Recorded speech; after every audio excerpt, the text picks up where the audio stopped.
Welcome to exam विवेचना। तो दोस्तों, जैसा कि आपको पता है, हम अपने चैनल पर डिस्कस कर रहे हैं हिंदी साहित्य के 10,000 अति महत्वपूर्ण प्रश्नों को। और ये वे प्रश्न हैं जो पहले किसी न किसी परीक्षा में पूछे गए हैं और आपकी आगामी परीक्षा के लिए भी ये काफ़ी ज़्यादा महत्वपूर्ण रहते हैं। ठीक है, तो इस वीडियो से पहले हमने एक वीडियो को डिस्कस कर लिया था। अगर अभी तक आपने उसे विजिट नहीं करा है तो आप उसे विजिट करिएगा। डिस्क्रिप्शन बॉक्स में आपको उसका लिंक मिल जाएगा प्लेलिस्ट का। ठीक है, प्लेलिस्ट बनी हुई है, वहाँ पर जाकर आप उसे विजिट कर सकते हो। फिर देखिए, ज़्यादा समय न लेते हुए वीडियो को शुरू कर देते हैं। हाँ, वीडियो को शुरू करने से पहले आपको बता देता हूँ, अगर अभी तक आप हमारे जो पीजीटी हिंदी के लिए हमारा बैच शुरू हुआ है उसमें एनरोल नहीं हुए हैं तो जल्द से जल्द आप उसमें एनरोल होइएगा। और साथ में अगर आप एलटी कमीशन की प्रिपरेशन कर रहे हैं तो आप भी उस बैच को अवश्य ज्वाइन करिएगा। जो शुरू के कैंडिडेट्स होंगे उनके लिए फ़ीस में काफ़ी ज़्यादा छूट रहेगी। ठीक है, तो जल्द से जल्द आप एनरोल हो जाइए उसमें। चलिए, ज़्यादा समय न लेते हुए वीडियो को शुरू कर देते हैं। देखिएगा, पहला प्रश्न आपसे पूछा गया है, आधुनिक हिंदी काल की किस काव्य धारा में रहस्यवाद की भावना पाई जाती है? काफ़ी ज़्यादा महत्वपूर्ण ये प्रश्न आपके लिए रहेगा। पहले इसे पूछा गया है पीजीटी हिंदी की परीक्षा में 2002 में। ठीक है, तो जो सही विकल्प यहाँ पर हो जाएगा तो ये हो जाएगा विकल्प सी, जो छायावाद है। इसके अंतर्गत आधुनिक काल की ये काव्यधारा थी जिसमें रहस्यवाद की भावना पाई जाती थी। अगर आपसे ये प्रश्न बनेगा कि छायावाद का समय कब से कब का है, तो ये 1918 से लेकर 1936 इसका समय स्वीकार किया जाता है। फिर अगला प्रश्न पूछा गया है दूसरा, किस कवि की रचनाओं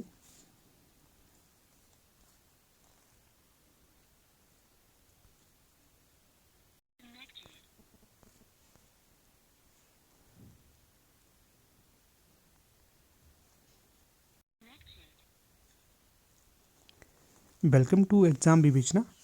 तो दोस्तों, जैसा कि आपको पता है, हम अपने इस चैनल पर डिस्कस कर रहे हैं हिंदी साहित्य के 10,000 अति महत्वपूर्ण प्रश्नों को। ठीक है, तो इस वीडियो से पहले भी हमने इसके बहुत से पार्ट्स को डिस्कस कर लिया है। तो अगर अभी तक आपने उन्हें विजिट नहीं करा है तो डिस्क्रिप्शन बॉक्स में जाइए, वहाँ पर आपको प्लेलिस्ट बनी हुई मिलेगी, उसको आप विजिट करिएगा। बाकी देखिए, शुरू करते हैं वीडियो को। पहला प्रश्न पूछा गया है, आधुनिक काल की किस काव्यधारा में रहस्यवाद की भावना पाई जाती है?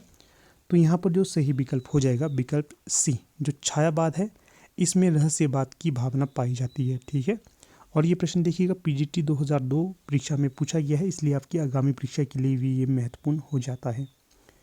फिर अगला प्रश्न पूछा गया है दो, किस कवि की रचनाओं में छायावाद का पूर्वाभास मिलता है? तो 4 विकल्प आपके समक्ष दिए गए हैं, इनमें जो सही हो जाएगा तो ये हो जाएगा विकल्प सी, जो मुकुटधर पांडे है, इनकी रचनाओं में छायावाद का पूर्वाभास मिलता है। आगे पढ़ने से पहले आपको बता देता हूँ, अगर अभी तक आप हमारे जो पीजीटी हिंदी और एलटी कमीशन के लिए कोर्स लॉन्च करे गए हैं उनमें एनरोल नहीं हुए हैं तो जल्द से जल्द आप उनमें एनरोल होइएगा। जनवरी के शुरुआती महीने में, शुरुआती हफ्ते में आपके लिए वहाँ पर क्लासेस शुरू कर दी जाएंगी। ठीक है, तो जल्द जल्द एनरोल हो जाइएगा। वहाँ पर शुरू के जो कैंडिडेट रहते हैं उनके लिए वहाँ पर फीस में काफ़ी ज़्यादा छूट रहेगी। ठीक है, तो चलिए शुरू करते हैं वीडियो को। अगला जो प्रश्न है, छायावाद की मूल चेतना किस शब्द समूह से अधिक व्यक्त होती है? तो जो यहाँ पर सही विकल्प हो जाएगा तो ये हो जाएगा प्रकृति का मानवीकरण। ठीक है, ये सही विकल्प हो जाएगा यहाँ। अगला प्रश्न देखिएगा, ये जो प्रश्न है नेट जून 2002 और 1996 में पूछा गया है। ठीक है, अगला प्रश्न देखिएगा क्या पूछा गया है इसमें, इस करुणा कलित हृदय में अब बिकल रागनी बजती है, क्यों हाहाकार स्वरों में वेदना असीम गरजती है। इन पंक्तियों के रचनाकार कौन होंगे? तो जो सही विकल्प यहाँ पर हो जाएगा तो ये हो जाएगा विकल्प सी, जयशंकर प्रसाद की ये पंक्तियाँ हो जाएंगी। अगर पूछा जाएगा कि किस रचना से ये पंक्तियाँ ली गई हैं तो ये आंसू नामक जो इनकी कृति है वहाँ से ये पंक्तियाँ ली गई हैं। जो जयशंकर प्रसाद है, इन्हें छायावाद का प्रवर्तक भी स्वीकार किया जाता है। जो विकल्प में दिए गए हैं ये चारों की चारों कवि छायावाद से संबंधित होंगे। फिर अगला प्रश्न है 5, राष्ट्रीय सांस्कृतिक धारा की कृति त्रिधारा और मुकुल के रचयिता कौन होंगे? तो ये दोनों ही रचनाएं यहाँ पर आपकी सुभद्रा कुमारी चौहान की हो जाएंगी, तो सी सही विकल्प हो जाएगा यहाँ पर।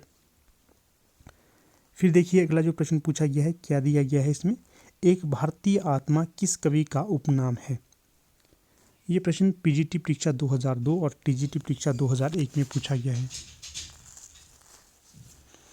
तो जो सही विकल्प यहाँ पर हो जाएगा, जो माखनलाल चतुर्वेदी है इन्हें एक भारतीय आत्मा भी कहा जाता है। और किसने कहा था इन्हें? ये महात्मा गांधी के द्वारा कहा गया था। फिर अगला प्रश्न देखिएगा 7, वह मादकता ही क्या जिसमें बाकी रह जाए जग का भय। काव्य पंक्तियों के रचनाकार कौन होंगे? कितनी सुंदर पंक्ति है ये देखिएगा। वह मादकता ही क्या जिसमें बाकी रह जाए जग का भय। किसकी पंक्तियां हो जाएंगी ये? तो ये हो जाएंगी हरिवंश राय बच्चन जी की पंक्तियां। फिर अगला प्रश्न देखिएगा क्या पूछा गया है 8, हम दीवानों की क्या हस्ती है आज यहाँ कल वहाँ चलें। पंक्ति किसकी होगी ये? तो ये हो जाएगी भगवती चरण वर्मा की। ठीक है, सी सही विकल्प यहाँ पर हो जाएगा। बाकी देखिए जो ये PDF है ये जाएगी हमारी जो पेड मेंबर है हमारे टेलीग्राम चैनल पे उनके लिए। अगर अभी तक आप हमारे टेलीग्राम के साथ नहीं जुड़े हैं उसकी मेंबरशिप अवश्य लीजिएगा। हर एक व्याख्यान का PDF वहाँ पर दिया जाता है और अभी महत्वपूर्ण जो PDF रहती हैं वो भी वहाँ पर सेंड की जाती हैं। तो चलिए अगला प्रश्न देखिएगा 9, प्रगतिशील लेखक संघ की प्रथम अध्यक्षता किसने की थी? तो ये की गई थी प्रेमचंद के द्वारा। तो सी सही विकल्प यहाँ हो जाएगा। फिर अगला प्रश्न देखिएगा 10, प्रगतिवाद के जन्म में किसका योगदान है? तो जो यहाँ पर योगदान रहेगा छायावादी रोमानियता एवं पलायनवादी प्रवृत्ति, प्रगतिशील लेखक संघ की स्थापना और मार्क्सवादी प्रभाव, इन सभी का प्रभाव रहा है प्रगतिवाद के जन्म में। फिर यहाँ पर अगला प्रश्न दिया गया है, निम्न पंक्तियों के रचनाकारों को सुमेलित करिए। तो देखिएगा पंक्ति है, आज नदी बिल्कुल उदास थी सोई थी अपने पानी में उसके दर्पण पर। किसकी पंक्ति हो जाएगी ये? तो ये हो जाएगी केदारनाथ अग्रवाल की पंक्ति।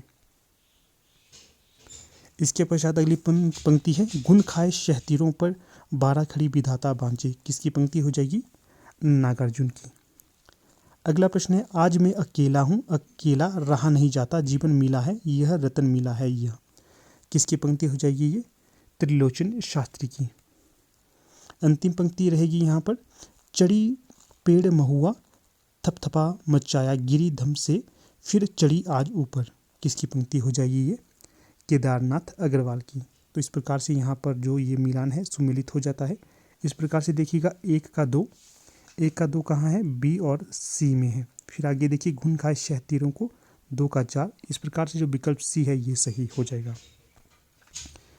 फिर अगला प्रश्न देखिएगा यहाँ पर दिया गया है, निम्न रचनाओं को उनके रचयिताओं के साथ मिलाइए। तो यहाँ पर देखिएगा रचना है युग की गंगा, किसकी रचना हो जाएगी ये?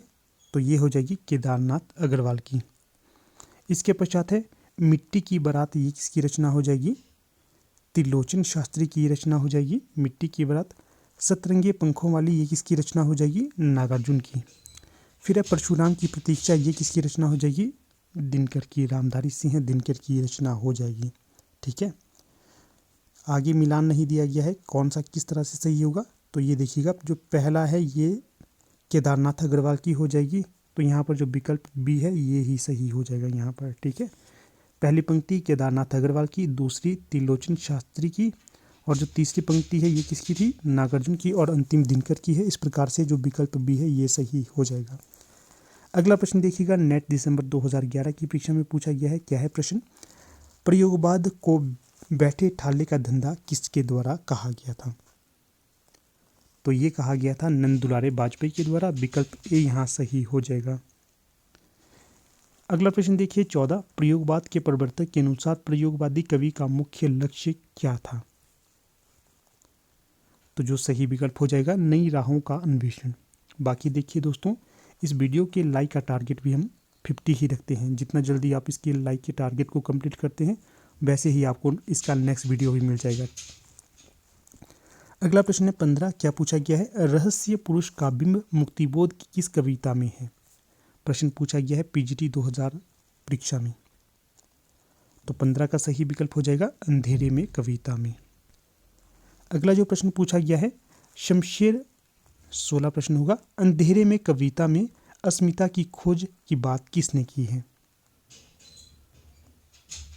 तो ये की गई है नामवर सिंह के द्वारा, बी सही विकल्प हो जाएगा। अगला जो प्रश्न पूछा गया है, शमशेर मूड्स के कवि हैं, किसी विजन के नहीं, उक्त पंक्ति किसकी हो जाएगी? तो ये हो जाएगी मलयज की, विकल्प ए सही हो जाएगा। इसके पश्चात अगला प्रश्न है 18। इसमें क्या पूछा गया है, मोचीराम तथा पटकथा के लेखक हैं, तो बताइएगा इन दोनों रचनाओं के रचनाकार कौन होंगे? तो ये हो जाएंगे धूमिल, तो बी सही विकल्प यहाँ हो जाएगा। अगला प्रश्न पूछा गया है, ब्रजभाषा गद्य की पुस्तक श्रृंगार रस मंडन के रचनाकार कौन होंगे? तो ये नेट की परीक्षा में पूछा गया प्रश्न है, तो इसके रचनाकार हो जाएंगे विट्ठलनाथ, तो बी सही विकल्प हो जाएगा। अगला जो प्रश्न पूछा गया है 20 क्या पूछा गया है इसमें, और रोड़ाकृत गद्य की रचना कौन सी है? तो जो रोड़ाकृत गद्य की रचना हो जाएगी तो ये हो जाएगी राउल बेल, तो विकल्प ए यहाँ सही हो जाएगा। अगला प्रश्न फिर से सुमेलित करने वाला है, तो चलिए सुमेलित कर लेते हैं। क्या पूछा गया है, जो भारतेंदु की रचना कौन सी हो जाएगी? तो जो भारत दुर्दशा है ये भारतेंदु हरिश्चंद्र की रचना हो जाएगी। फिर जो राधाचरण गोस्वामी की रचना हो जाएगी यहाँ पर अमर सिंह राठौर, और लाला श्रीनिवास दास की रचना कौन सी हो जाएगी? तप्ता समरण, और जो शिवनंदन सहाय की रचना सुदामा हो जाएगी। फिर देखिएगा जो सही मिलान यहाँ पर हो जाएगा विकल्प बी, भारत दुर्दशा पहले आएगी भारतेंदु हरिश्चंद्र की, फिर अमर सिंह राठौर रचना हो जाएगी यहाँ पर राधाचरण गोस्वामी की, और जो लाला श्रीनिवास दास की रचना हो जाएगी तप्ता समरण, और अंतिम रचना है जो सुदामा, ये शिवनंदन सहाय की रचना हो जाएगी।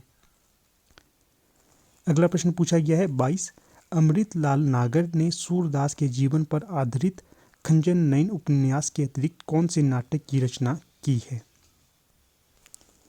तो सही विकल्प जो यहाँ पर होगा तो ये हो जाएगा विकल्प सी, चढ़त ना दूजो रंग, तो सी सही विकल्प हो जाएगा। फिर देखिएगा सूर्यमुख अगर पूछी जाती है किसकी रचना हो जाएगी, तो ये लक्ष्मी नारायण लाल की हो जाएगी, और जो काजल की कोठरी है ये किसकी रचना हो जाएगी? देवकीनंदन खत्री की, और जो राम रची राखा ये तुलसीदास की रचना हो जाएगी। अगला प्रश्न देखिए, बाज़ारे हुस्न का हिंदी रूपांतरण क्या होगा? गोदान, बाज़ारे हुस्न, सेवा सदन, रंगभूमि, कायाकल्प, गबन, ये सारी रचनाएं हो जाएंगी मुंशी प्रेमचंद्र की उपन्यास माने जाते हैं। तो प्रश्न के अनुसार जो सही उत्तर हो जाएगा विकल्प ए, सेवा सदन। अगला जो प्रश्न पूछा गया है 24, क्या पूछा गया है इसमें, प्रेमचंद का एक सशक्त उपन्यास गोदान है, तो बताना है क्या इसका आधार रहेगा? तो यह सामाजिक उपन्यास माना जाता है गोदान, ठीक है। अगला प्रश्न है 25, हजारी प्रसाद द्विवेदी ने किस उपन्यास में लोरिक चंदा की कथा को वृक्षकटिकम की कथा से जोड़ा है? तो यहाँ पर जो सही विकल्प हो जाएगा पुनर्नवा, ये हजारी प्रसाद द्विवेदी का उपन्यास होगा, ठीक है। बाकी देखिएगा नामदास का पोथा, बाणभट्ट की आत्मकथा, चारुचंद्र लेख, यह भी इन्हीं के उपन्यास हो जाएंगे। फिर अगला प्रश्न पूछा गया है चीवर उपन्यास के लेखक कौन होंगे? तो ये हो जाएंगे रांगे राघव। अगला प्रश्न पूछा गया है 27, चाक उपन्यास की लेखिका हैं, बताइएगा इसके लेखिका कौन हो जाएंगी चाक उपन्यास की? पहले तो ध्यान रखना है कि जो चाक है यह उपन्यास विधा की रचना है, और इसकी रचना हो जाएंगी यहाँ पर मैत्रेयी पुष्पा, बी सही विकल्प हो जाएगा। अगला प्रश्न देखिएगा 28, नौकर की कमीज जो उपन्यास है इसके लेखक कौन होंगे? 4 विकल्प आपके समक्ष दिए गए हैं, इनमें जो सही हो जाएगा तो वो हो जाएगा विकल्प डी, विनोद कुमार शुक्ल। अगला प्रश्न देखिएगा 29, इसमें क्या पूछा गया है, सबसे बड़ा सिपाहिया उपन्यास के लेखक कौन होंगे या उपन्यासकार कौन होंगे? बड़ा अच्छा उपन्यास है ये भी, तो इसका जो सही विकल्प हो जाएगा वीरेंद्र जैन। फिर अगला प्रश्न देखिएगा 30, प्रसिद्ध कहानी दुखवा में कासो कहूँ मोर सजनी, इसके लेखक कौन हो जाएंगे? तो ये हो जाएंगे चतुर्सेन शास्त्री, विकल्प ए यहाँ सही हो जाएगा। अगला प्रश्न है 31, इसमें क्या पूछा गया है, हिंदी की प्रथम कहानी इंदुमती सर्वप्रथम किस वर्ष और किस पत्रिका में प्रकाशित हुई थी? तो ये हुई थी 1900 ईस्वी में और सरस्वती पत्रिका में। देखिएगा 1903 से लेकर 1920 तक इस पत्रिका के संपादक कौन रहे हैं, तो इसका उत्तर आप मुझे अवश्य बताइएगा। पता चलेगा कि आपकी तैयारी कैसी हो रही है इस प्रश्न के उत्तर देने के पश्चात। अगला जो प्रश्न है 32, गोविंद मिश्र के कहानी संग्रह का नाम बताइए। यहाँ पर देखिएगा उपयुक्त सभी इनकी कहानी संग्रह हो जाएंगे। नए पुराने माँ बाप, रगड़ खाती आत्माएं, पगला बाबा। अगला जो प्रश्न यहाँ पर बन रहा है आपसे, सदी का सबसे बड़ा आदमी लिखने वाले कहानीकार कौन हो जाएंगे?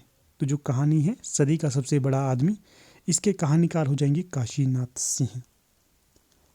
अगला प्रश्न है 34, बुझत श्याम कौन तू गोरी, इसके रचनाकार कौन हो जाएंगे? तो ये हो जाएंगे राम अवध शास्त्री।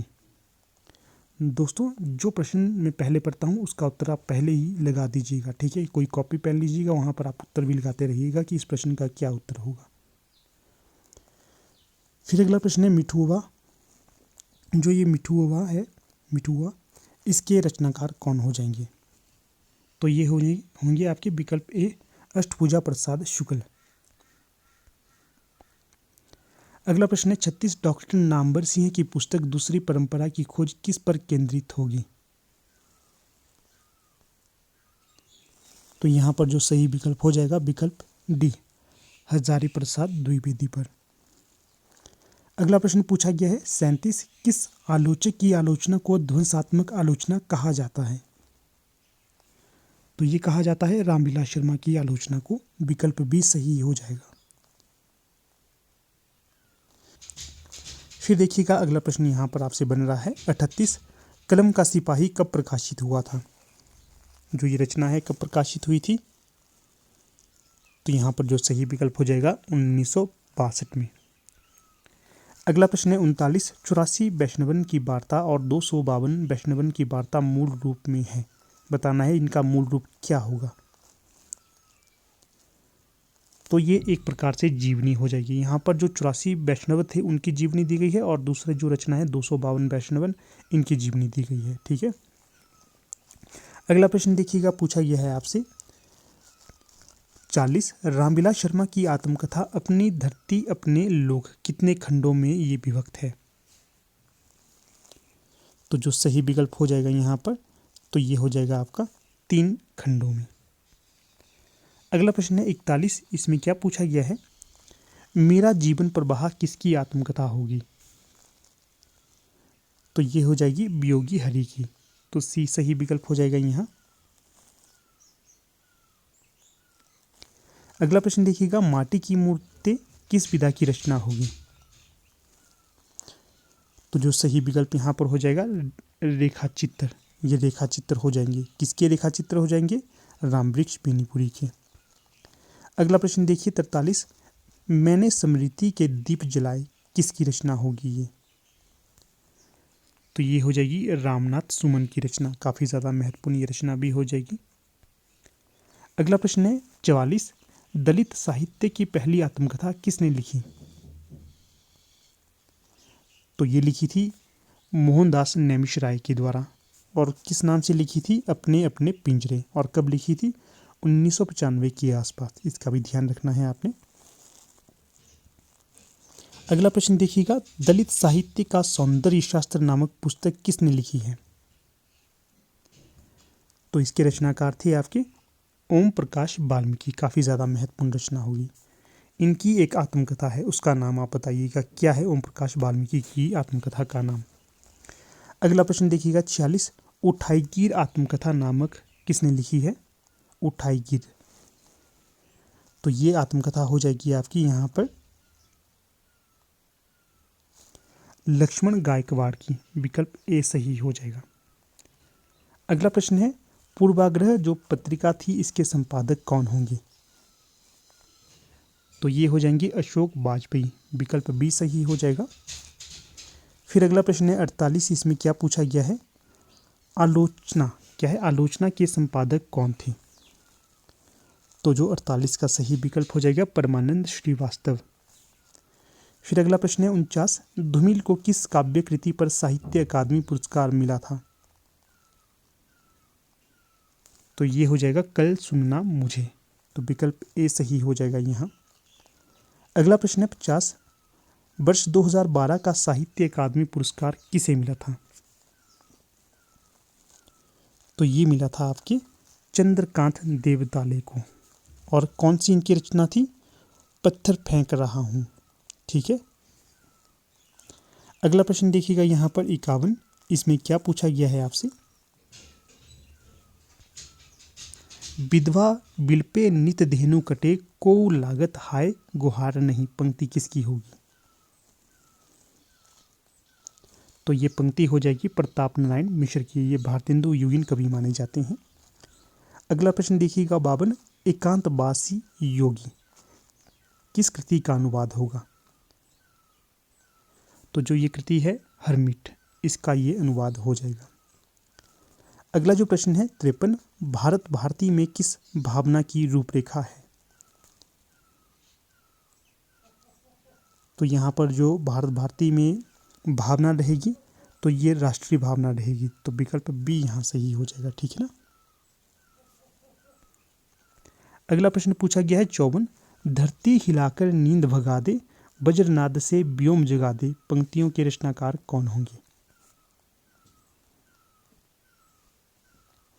तो यहाँ पर जो सही विकल्प हो जाएगा 54 का, तो ये हो जाएगा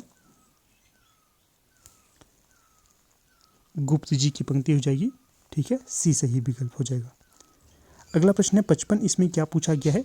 मैथिली शरण गुप्त की प्रथम कविता हेमंत किस पत्रिका में प्रकाशित हुई थी? तो सही विकल्प यहाँ पर 55 का हो जाएगा, सरस्वती में ये प्रकाशित हुई थी। अगला प्रश्न देखिएगा 56, साकेत का काव्य रूप क्या होगा?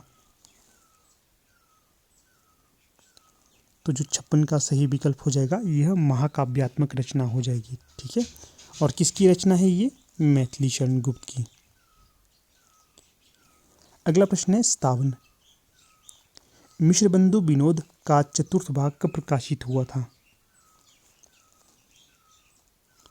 तो सही विकल्प यहाँ पर 57 का हो जाएगा 1934। अगला प्रश्न है 58, स्केच ऑफ हिंदी लिटरेचर के लेखक कौन होंगे? तो जो 58 का सही विकल्प हो जाएगा विकल्प ए, पादरी एडिसन ग्रीव्स, ये इनकी रचना हो जाएगी। ठीक है। अगला प्रश्न देखिएगा, यहाँ पर भी ग्रंथ को ग्रंथकार के साथ सुमेलित करना है, तो चलिए करते हैं। जो हिंदी साहित्य विश्वशताब्दी है, इसके रचनाकार कौन हो जाएंगे? नंद दुलारे वाजपेयी। अगला है हिंदी साहित्य एक आधुनिक परिदृश्य, ये किसकी रचना हो जाएगी? ये रचना हो जाएगी अज्ञे की। फिर है आदिकालीन हिंदी साहित्य की पृष्ठभूमि, तो ये किसकी रचना हो जाएगी? राममूर्ति त्रिपाठी की। फिर अंत में है यहाँ पर हिंदी साहित्य युग और परिदृश्य, तो ये रचना किसकी हो जाएगी? तो ये हो जाएगी शिव कुमार शर्मा की। इस प्रकार से जो यहाँ पर सुमेलित हो जाएगा, तो ये हो जाएगा विकल्प बी, ए का 4, बी का 3, सी का जो 2 हो जाएगा और डी का 1। फिर अगला प्रश्न देखिएगा 60, सिद्ध साहित्य के विषय में कौन सा कथन सत्य नहीं है? तो जो सही विकल्प यहाँ पर हो जाएगा, सिद्ध साहित्य का प्रणयन पिंगल भाषा में हुआ है। बाकी जो सही होंगे सिद्ध साहित्य से संबंधित, सिद्ध साहित्य का झुकाव सहज साधना की ओर है, बिल्कुल सही है।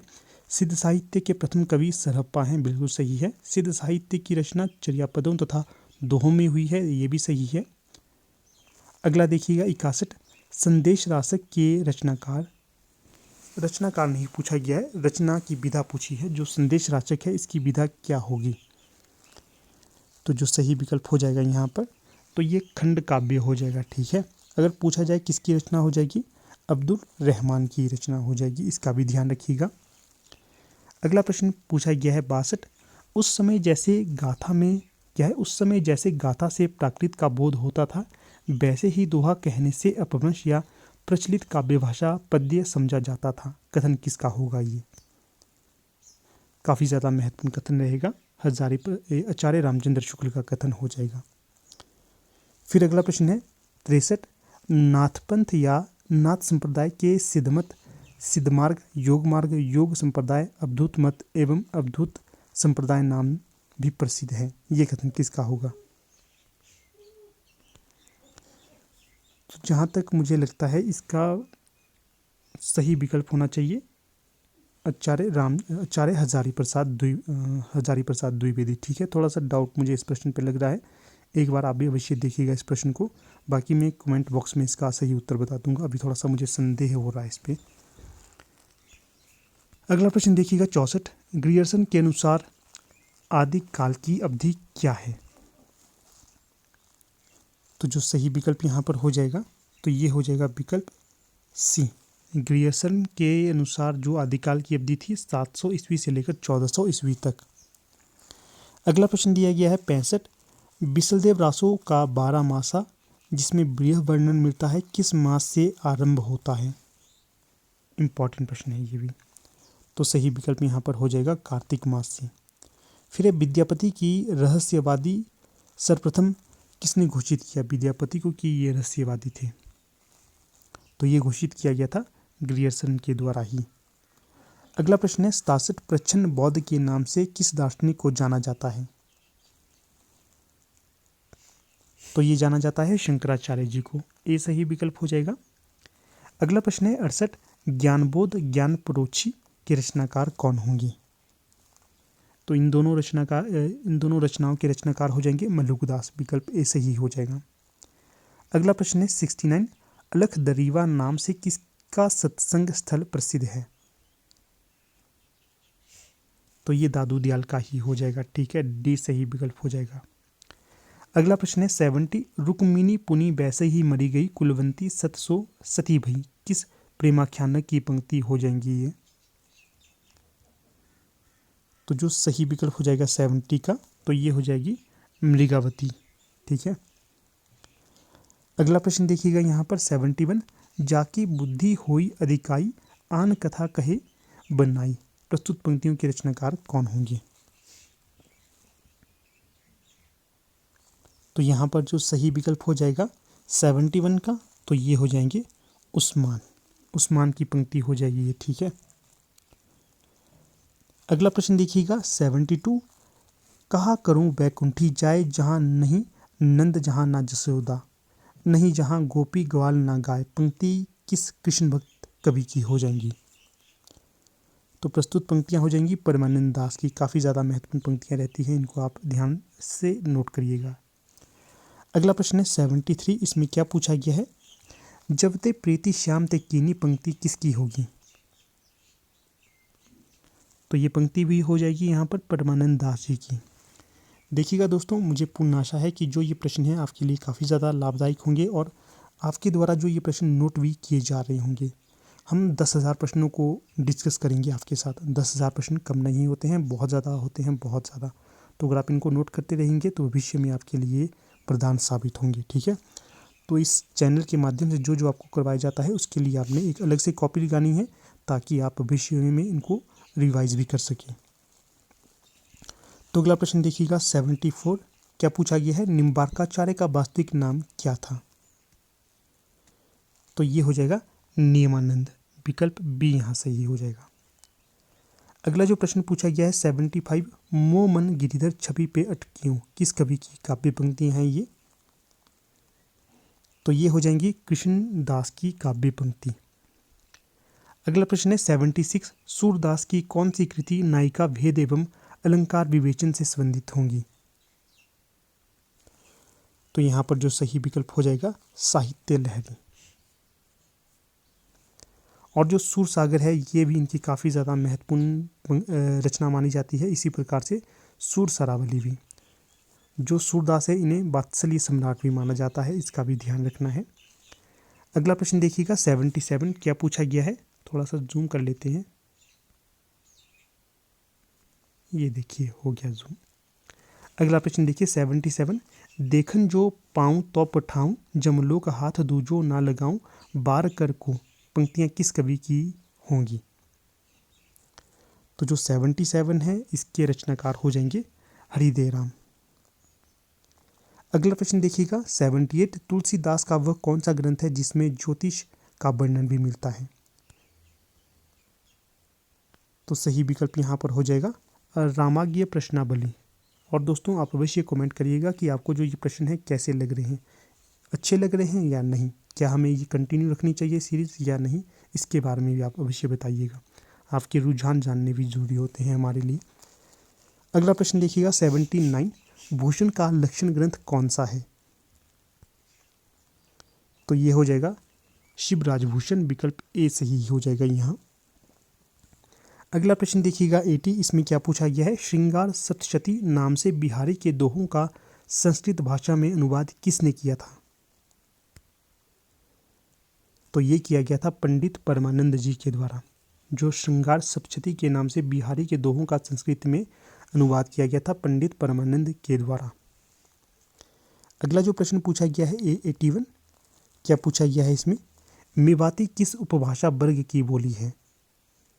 तो जो सही विकल्प यहाँ पर हो जाएगा विकल्प बी राजस्थानी हिंदी।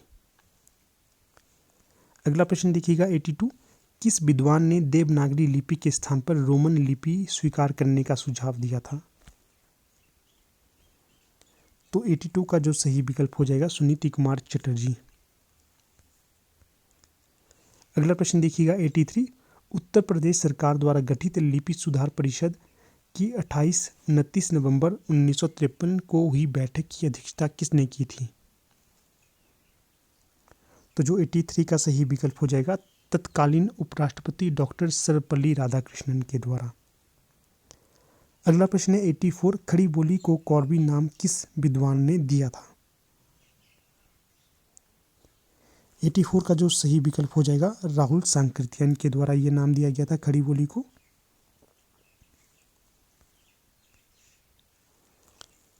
अगला प्रश्न देखिएगा 85, इसमें क्या पूछा गया है? बुंदेली किस अपभ्रंश से विकसित हुई है? तो ये हुई है शौरसेनी से। जो बुंदेली है ये शौरसेनी से विकसित हुई थी। अगला प्रश्न है 86, ल का उच्चारण स्थान क्या है? तो जो सही विकल्प होगा विकल्पों के अनुसार तो विकल्प बी दंत। अगला प्रश्न है त व्यंजन का मानक क्रम क्या है? तो देखिएगा पहले तो ये अघोष है, उसके पश्चात अल्पप्राण है, फिर दंत्य है, फिर स्पर्श व्यंजन है। तो इस प्रकार से विकल्प बी सही हो जाएगा यहाँ। अगला प्रश्न है योगरूढ़ शब्द कौन सा है? तो जो 88 का सही विकल्प हो जाएगा लंबोदर, सी सही विकल्प हो जाएगा। अगला प्रश्न है 89, चाय किस भाषा का शब्द है? तो ये चीनी भाषा का शब्द होगा, विकल्प ए सही हो जाएगा। फिर अगला प्रश्न है 90, निम्नलिखित में से कौन सा शब्द तत्सम रूप है? तो यहाँ पर जो सही विकल्प हो जाएगा विकल्प ए अंधकार, तो ये तत्सम रूप होगा। ठीक है। अगला प्रश्न है 91, कंधा का तत्सम शब्द कौन सा है? तो ये हो जाएगा स्कंद। इसके पश्चात अगला प्रश्न है 92, विज्ञान शब्द में प्रयुक्त उपसर्ग कौन सा होगा? तो ये हो जाएगा वी। अगला प्रश्न है 93, अपव्यय शब्द का विलोम क्या है? तो सही विकल्प यहाँ पर हो जाएगा मितव्यय। अगला प्रश्न है 94, अंतरंग का सही विलोम कौन सा होगा? बहिरंग। फिर आगे है सारंग का पर्यायवाची शब्द है, तो 95 का सही विकल्प हो जाएगा मोर। अगला प्रश्न है चंद्रोदय में प्रयुक्त संधि कौन सी होगी? तो यहाँ पर गुण संधि को प्रयोग में लाया गया है। अगला प्रश्न देखिएगा 97, सदानंद शब्द का विच्छेद क्या होगा? तो यहाँ पर होगा सतधन आनंद, विकल्प सी सही विकल्प हो जाएगा। अगला है 98, मुख दर्शन में कौन सा समास होगा? तो यहाँ पर तत्पुरुष समास हो जाएगा, विकल्प बी सही हो जाएगा। अगला प्रश्न देखिएगा 99, निम्न में से सरल वाक्य का चयन करें। तो जो सरल वाक्य हो जाएगा यहाँ पर राहुल धीरे धीरे लिखता है। बाकी जो सरल वाक्य नहीं होंगे, उसने कहा कि कार्यालय बंद हो गया, यहाँ पर की लगा है। सुबह हुई और वह आ गया, ये भी नहीं होगा। जो बड़े हैं उन्हें सम्मान दो, तो ये भी नहीं होगा। विकल्प सी ही यहाँ सही हो जाएगा। अगला प्रश्न देखिएगा 100। उसने कहा कि मैं घर आ जाऊंगा। क्या है? उसने कहा कि मैं घर जाऊंगा। वाक्य का प्रकार बताइएगा, कैसा है ये वाक्य। तो यहाँ पर की लगा है, तो ये हो जाएगा आपका मिश्र वाक्य। सी सही विकल्प हो जाएगा यहाँ। अगला है 101। खेत रहना मुहावरे का शाब्दिक अर्थ क्या होगा? तो ये हो जाएगा वीर गति को प्राप्त हो जाना। खेत रहना, वीर गति को प्राप्त हो जाना। अगला देखिए संगत युग्म कौन सा है यहाँ पर। तो जो सही विकल्प यहाँ पर हो जाएगा 103 102 का, तो ये हो जाएगा विकल्प बी, शब्दार्थों सहितो काव्यम। ये पंक्ति हो जाएगी भामह।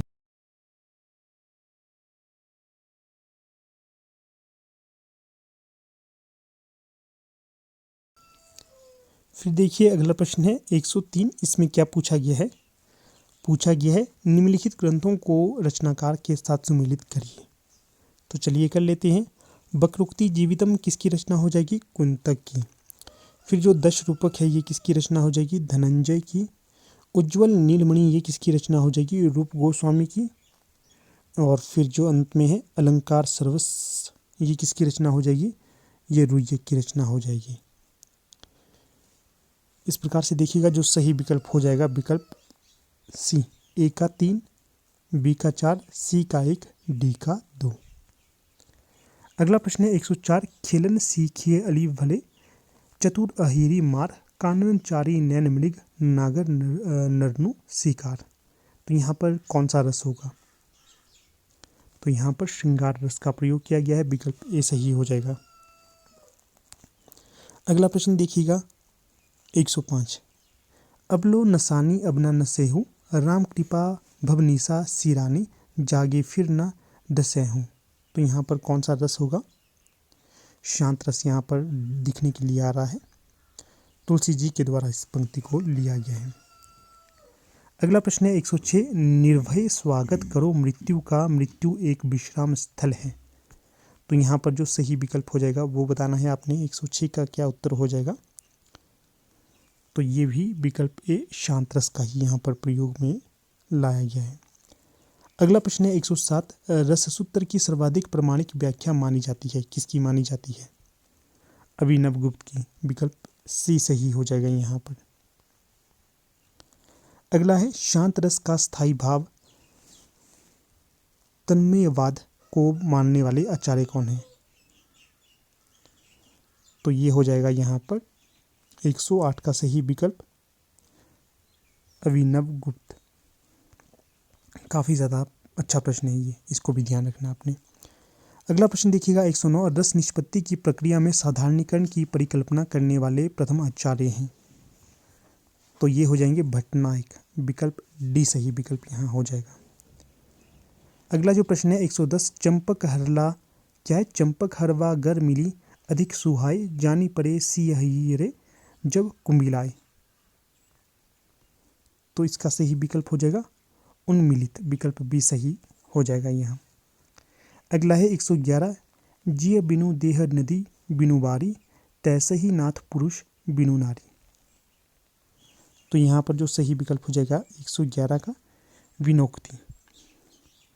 अगला प्रश्न देखिएगा रचनाकार को रचना के साथ सुमेलित करना है। तो यहाँ पर देखिएगा जो रचना और रचनाकार के साथ सुमेलित होगा,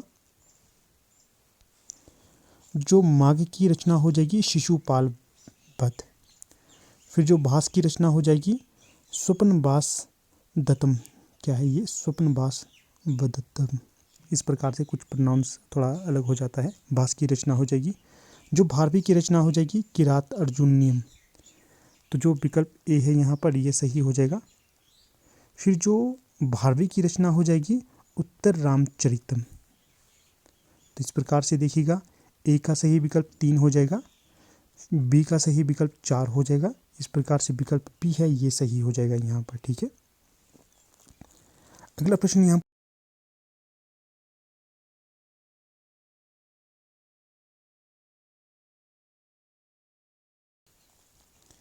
फिर देखिएगा अगला प्रश्न यहाँ पर दिया गया है 113, किराता अर्जुन नियम के प्रत्येक सर्ग का अंतिम पद है, तो बताना है कौन सा होगा यहाँ पर सही विकल्प। तो सही विकल्प हो जाएगा यहाँ पर विकल्प ए, लक्ष्मी। फिर अगला प्रश्न देखिएगा 114, बामा कुल साध्यम में बामः शब्द का अभिप्राय क्या है, तो ये हो जाएगा विकल्प भी, विपरीत आचरण करने वाली स्त्री। बामः कुल साध्याय में बामा का शब्द, जो बामा शब्द है इसका अभिप्राय हो जाएगा विपरीत आचरण करने वाली स्त्री। फिर अगला प्रश्न देख लेते हैं, उत्तर रामचरितम का प्रधान रस कौन सा होगा, तो यहाँ पर जो सही विकल्प हो जाएगा करुण रस यहाँ पर प्रधान होगा। फिर अगला प्रश्न है, नाट्य शास्त्र के प्रेरणता कौन थे, अच्छा प्रश्न है ये वाला भी, भरत मुनि।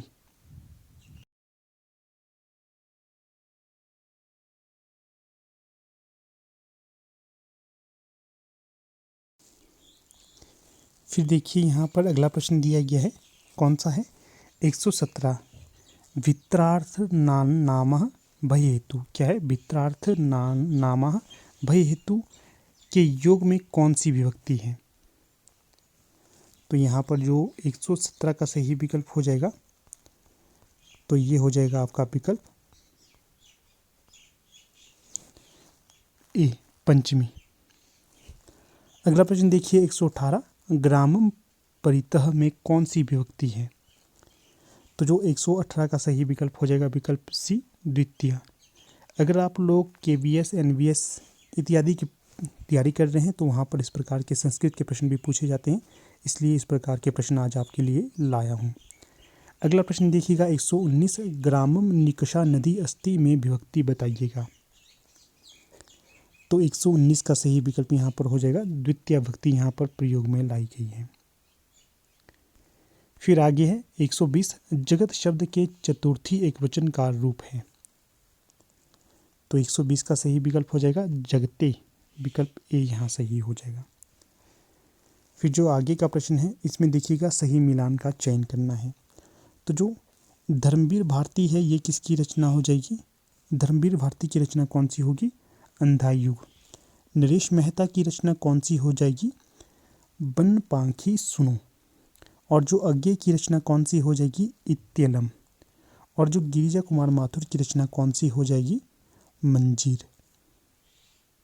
इस प्रकार से देखिएगा जो सही विकल्प यहाँ पर आएगा विकल्प बी, अंधायुग सबसे पहले आएगी, धर्मवीर भारती की रचना, बनपांखी सुनो ये हो जाएगी नरेश मेहता की रचना, और जो इत्यलम अज्ञे की रचना हो जाएगी, और गिरिजा कुमार माथुर की रचना हो जाएगी मंजीर।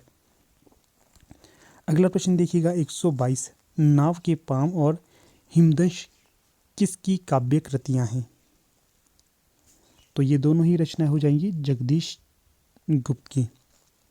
अगला प्रश्न है 123, हिंदी कोविद रत्नमाला के रचनाकार कौन होंगे, तो ये हो जाएंगे श्याम सुंदर दास, विकल्प बी यहाँ पर सही हो जाएगा। फिर अगला प्रश्न देख लेते हैं, यहाँ पर असंगत का चयन यहाँ पर करना है, तो चलिए देख लेते हैं कौन सा असंगत हो जाएगा। पहला है कृष्ण बिहारी मिश्र की रचना हो जाएगा बेहिया का जंगल, तो ये तो यहाँ पर सही हो जाएगा, ठीक है। फिर दूसरी है डॉक्टर देवराज इनका प्राक्षिक है, तो ये गलत हो जाएगा, विकल्प बी यहाँ पर असंगत हो जाएगा, संगत नहीं होगा। बाकी रमेश कुंतल मेघ की रचना हो जाएगी साक्षी और सौंदर्य, और जो रमेश चंद्र शाह की रचना हो जाएगी बागर्थ।